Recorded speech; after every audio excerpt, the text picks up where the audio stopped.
안녕하세요. 저는 배당고를 담당하고 있는 강사 장지웅입니다. 자, 오늘은 여러분들이 가장 최근에 본 중간고사 시험지를 총평하고 앞으로 여러분들이 시험에서 100점을 맞을 수 있도록 가이드라인을 제시해 보도록 하겠습니다. 네, 시험 범위는 신사고 국어 1단원과 2단원 그리고 배당고가 언제나 그러하듯이 외부 지문이 출제가 되었습니다. 네, 시험 유형도 언제나 똑같습니다. 네, 선택형 20문항과 서답형 6문항이 출제가 되었고요. 다른 학교들에서는 문항만을 출제하고 있기도 하고 그러는데요. 배강고 같은 경우는 비문학, 문법, 문학을 항상 골고루 출제를 하는 편입니다. 그리고 당연히 그렇겠지만 문학과 문법의 비중이 더 높습니다. 그리고 외부 지문은 현대시에서 2개가 출제가 되었습니다. 네, 객관식 문제의 경우에는 좀 쉽기도 했고 저희가 다 대비를 해드린 부분에서 문제가 나왔기 때문에 좀 평이한 것들은 넘어가고요. 제가 특별히 여러분들께 좀 짚고 넘어가고 싶은 게 있다면 보기 독해 능력이라고 말씀드릴 수 있겠습니다. 보기가 보시다시피 굉장히 양이 많아요. 보기 안에 자료가 너무나 많기 때문에 시험장 안에서 제한된 시간 속에서 이런 것들을 완벽하게 독해해내는 게 굉장히 어려울 수 있습니다. 그래서 양적인 독해 능력이 바탕이 되어야겠고요. 제가 다만 아쉬운 건 이런 내용들이 다 학습 활동의 베이스가 있었다는 거예요. 그래서 여러분들이 앞으로는 이런 문제가 만약 어려웠다면 좀 더 공부가 디테일하게 되어 있어야 한다라는 그런 교훈을 얻어갔으면 좋겠습니다. 네, 보기가 굉장히 많이 출제됩니다. 그래서 지금 보시는 것들은 다 문학에서의 보기인데요.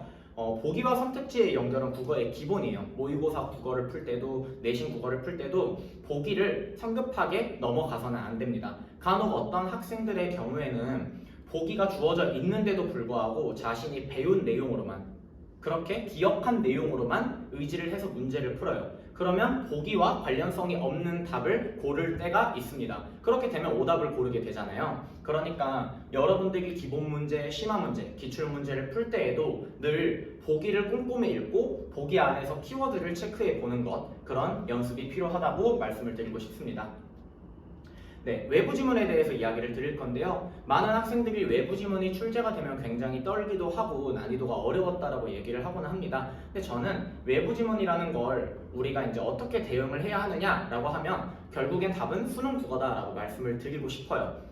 이런 객관적 읽기 능력을 제가 지금부터 이제 설명을 드릴 건데요. 자, 여기 보시면 보기에 저희가 배우지 않은 김광섭의 성북동 비둘기라는 시가 출제가 되었습니다. 그러면 우리는 이제 이 작품을 배우지 않은 상태에서 접근을 해야 하는데, 자, 수능 국어에서는 저희가 기본적으로 시어의 긍정과 부정을 판단하는 것을 기본으로 이제 중요시하지 않습니까? 자, 그래서 제가 한번 보기를 읽어볼 건데요. 자, 사랑과 평화의 상징인 비둘기가 현대 문명과 도시 개발로 보금자리를 상실한 채 쫓기는 신세로 전락해버린 모습이라고 해요. 그러면 비둘기는 사랑과 평화의 상징이니까 긍정적인 요소가 될 거예요. 또 현대 문명의 도시 개발 이런 것들은 부정적인 맥락이 될 겁니다. 자, 그래서 본문에 보시면 성북동 산에 번지가 새로 생기면서 본래 살던 성북동 비둘기만이 번지가 없어졌다. 자, 새벽부터 돌 깨는 산울림에 떨다가 금이 갔대요. 그러면 여기에서 돌 깨는 산울림에 금이 갔기 때문에 부정적인 맥락으로 읽어주시면 되겠죠. 자, 그런데 1번 선택지를 보시면 돌 깨는 산울림이라는 청각적 이미지. 자, 여러분 산울림이 청각적인 이미지죠. 자, 거기에다가 현대 문명의 폭력성, 자, 부정적인 맥락이 나와 있네요. 그래서 답을 1번으로 골라주시면 되는 아주 쉬운 문제였습니다. 자, 또 다른 외부 지문 문제를 설명을 해보도록 하겠습니다.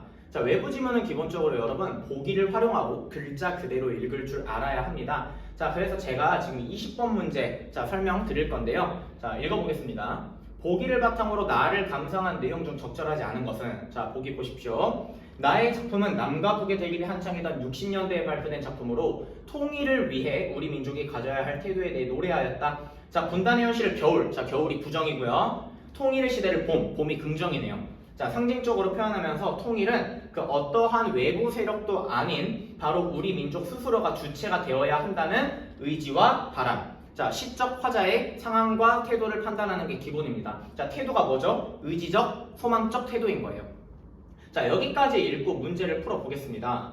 자, 지금 정답이 2번이 되겠는데요. 자, 바다와 대륙 밖에서는 증오와 불신이 촉발되기도 하지만 새로운 세계인 봄이 찾아오기도 하는군 이라고 했어요. 자, 본문의 사면을 보시면 겨울, 자, 부정은 바다와 대륙 밖에서 매운 눈보라 부정을 몰고 왔지만 덫이죠 덫.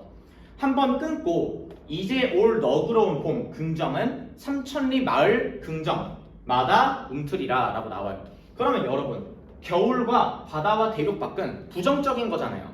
근데 지금 2번 선택지는 바다와 대륙 밖이라는 부정적인 곳에 긍정이 온다고 했죠. 그래서 정답 2번으로 골라주시면 되는 거잖아요. 자, 그리고 이제 우리가 서답형 문제도 외부 지문으로 하나 출제가 됐습니다. 자, 화자가 지향하는 가치를 담은 대상을 찾으라고 했어요. 여러분, 보기만 읽었어도 정답이 나오죠. 자, 보기에서 통일의 시대를 봄으로 상징적으로 표현한다 라고 했어요. 그리고 여기 보시면 통일이라는 시대적 과제를 안고 살아가는 우리 민족이래요. 그러면 정답이 뭐겠어요? 통일을 의미하는 봄이 되겠죠. 자, 이렇게 보기를 근거로 글자를 있는 그대로 읽어주는 연습을 한다면 외부 지문은 절대 어렵지가 않습니다. 자, 이 지문도 방금 저희가 배운 이 신동엽의 고문과 이제 이육사의 절정이 묶여서 나온 문제예요. 자, 가와 나의 표현상 공통점으로 가장 적절한 것을 고르라고 했습니다. 자, 정답이 2번인데요. 수능 국어를 저에게 배운 학생들은 제가 여러 번 강조한 내용이 있을 거예요. 바로 우리가 문학에서 표현상의 특징을 찾을 때 제가 드린 팁이 있어요. 자, 제가 드린 팁이 뭐였냐? 첫 연과 마지막 연과 종결어미를 체크하는 것입니다. 자, 그래서 여기에 종결어미를 쭉 읽어보시면 오지 않는다, 움튼다 이렇게 다로 반복되는 것들이 확인이 됩니다. 자, 그러면 뭐뭐다라고 얘기를 하는 건 여러분 어떤 여지 없이 확신의 느낌으로 이야기를 하는 거잖아요. 그러니까 단정적인 어조라고 이야기할 수 있겠고요. 화자의 의지, 선생님 저는 다는 찾았는데 의지를 모르겠어요 라고 하는 학생들은 보기에 대한 접근, 보기에 대한 연습이 더 필요하다고 말씀을 드릴 수 있겠습니다. 자, 20번의 보기를 통해서 의지가 나타남을 확인할 수 있었죠. 자, 아까 저희가 우리 이 보기를 읽으면서 의지와 바람을 노래하고 있다라고 얘기를 했어요. 아, 그러면 이 보기를 근거로 18번의 정답을 2번으로 골라줬으면 아주 적절한 풀이법이 되겠습니다. 18번 문제가 굉장히 쉬운 문제인데도 공부를 조금 한다고 하는 학생들도 많이 틀려서 제가 조금 이제 아쉬웠던 문제입니다. 자, 서답형 대비에 대해서 말씀을 드리겠습니다. 자, 지금 제가 이제 배강고 내신 대비 파이널 교재를 오른쪽에 이제 보여드리고 있는데요. 자, 이거는 사실 뭐 교과서에도 나와 있는 내용이고 자습서에도 나와 있는 내용, 그리고 저희 수업 교재인 분석 노트에도 정리가 되어 있는 내용입니다. 다만 제가 파이널 수업을 하면서 이제 여러분들께 과학연구의 자유와 규제에선 너무나 당연한 내용을 찾아 쓰도록 서술형을 낼 수 있다라고 강조를 했었어요. 그래서 제가 교재에 이 글의 쟁점을 정리를 해드렸고 그 다음에 찬성하는 입장과 반대하는 입장의 논거를 이렇게 두 가지씩 정리를 해드렸어요. 그리고 이거를 찾아 쓸 줄 알아야 한다라고 강조를 했습니다. 자, 그런데 서답형 2번 문제가 그대로 출제가 되었어요. 자, 쟁점을 쓰는 것, 그 다음에 찬성 측의 논거 두 가지를 쓰는 게 출제가 되었죠. 자, 그래서 이런 식으로 서답형은 뭐 쉬운 내용이 출제가 된다고 볼 수 있어요. 그러니까 여러분들이 제가 짚어주는 것만 잘 반복적으로 공부를 한다면 뭐 부분 점수 감점 없이 완벽하게 정답을 써 내려갈 수 있을 거라고 생각이 됩니다. 자, 다음 문제의 경우에도 자, 보기를 보시면 자, 인간을 성찰하게 하는 소나무를 비유적으로 표현한 단어 정답 스승이고요. 현대 문명의 폭력을 비유적으로 표현한 단어 쇠고요. 그 다음에 현대 문명의 폭력성을 견디게 하는 희망과 저력 솔방울입니다. 자, 오른쪽에 보시는 건 제 파이널 교재와 쪽지 시험 내용인데요. 자, 여기 보시면 1번에 자신의 삶을 성찰하게 만드는 소나무들을 비유한 표현 스승, 그 다음에 15번 필자가 전하고자 하는 바람직한 삶의 자세 솔방울. 자, 16번 보시면 나무와 쇠와 자료가 의미하는 바를 각각 쓰라고 하면서 자, 쇠가 문명의 폭력을 의미한다라는 거를 제가 이제 쪽지 시험으로 냈었어요. 이 문제가 그대로 출제가 되었죠. 자, 이런 것들이 서답형 문제입니다. 아주 기초적인 내용을 물어보는 것이기 때문에 여러분들이 반복적으로 학습만 해주고 저 믿고 따라오면 다 맞출 수 있습니다. 자, 이제 총평을 해보도록 하겠습니다. 작년에 비해 난이도가 쉬워서 등급 컷은 좀 높은 편입니다. 1등급 컷은 95에서 96 정도, 자, 2등급 컷도 91에서 92 정도로 예상이 됩니다. 외부 지문은 방금 제가 풀이해드렸죠. 딱히 어렵지는 않았습니다.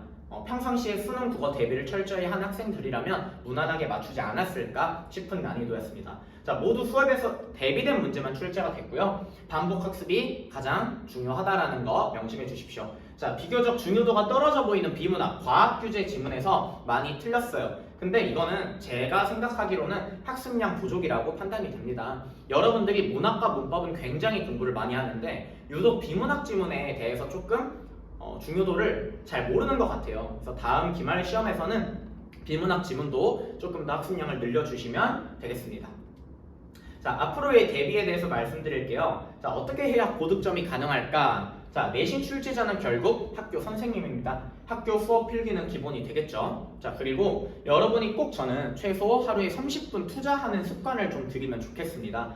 당일 배운 내용을 복습하고 학원에서 수업 받은 내용을 3일 이내에 정독해 주시고 그렇게만 한다면 기억이 오래 남을 거예요. 자, 자체 제작 쪽지 시험지, 제가 아까 서답형 대비했던 그런 이미지들 보셨죠? 자, 그런 쪽지 시험지로 공부를 하고 암기를 해주시면 되겠고요.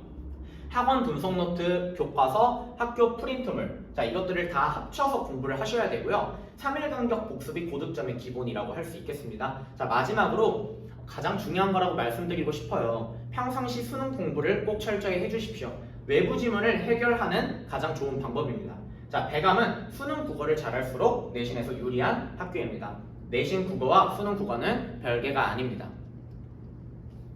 자, 조지영 학원의 대비 방법에 대해 이제 간단히 말씀드릴게요. 자, 내신 교재는 분석 노트, 기본 문제, 심화 문제, 기출 문제, 그다음에 파이널. 자, 만약 학교에서 외부 지문이 좀 더 나오게 된다면 이렇게 외부 교재 프린트, 정리 교재까지 나가고 있습니다. 네, 다음으로 저희 내신 대비 커리큘럼에 대해서 말씀드리겠습니다. 자, 첫 번째로는 분석 노트를 해설합니다. 자, 그러니까 시험 범위에 맞춰서 교과서 내용을 수업을 하는데요. 철저한 기출 경향 분석을 기반으로 출제 포인트를 잡아드립니다. 자, 그 다음에 두 번째로 모의 테스트를 봐요. 그래서 1주차 때 배운 내용은 바로 다음 2주차 수업 시작할 때 쪽지 시험으로 복습을 합니다. 그래서 선생님과 같이 이제 빈칸을 채워보면서 단순한 암기를 조금 하고요. 그 다음에 놓치고 간 게 있다면 그 시간에 이제 부족한 부분들을 채우고 있습니다. 그리고 아까도 이제 보여드렸다시피 서술형 대비를 매주 하는 거라고 보시면 되겠습니다. 자, 그 다음으로 예상 문제와 심화 문제를 풀이를 하는데요.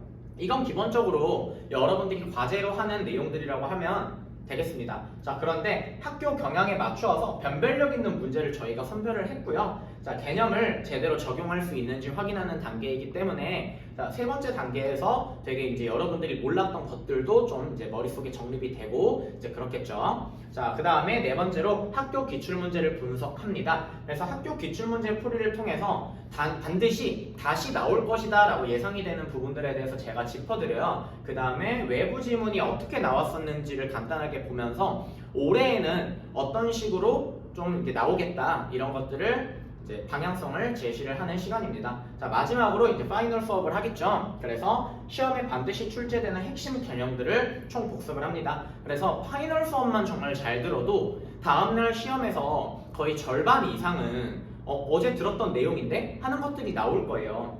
뭐 자주 틀리는 문제, 족집게 문제를 선별해서 해설을 하기 때문에 마지막까지 집중력 잃지 않고 수업 들으면 시험장에서 좋은 결과를 얻을 수 있을 거라고 생각합니다. 자, 여러분들이 기말고사에 반드시 100점을 맞을 수 있도록 제가 많은 노력을 해서 도와드리도록 하겠습니다. 자, 여기까지입니다. 감사합니다.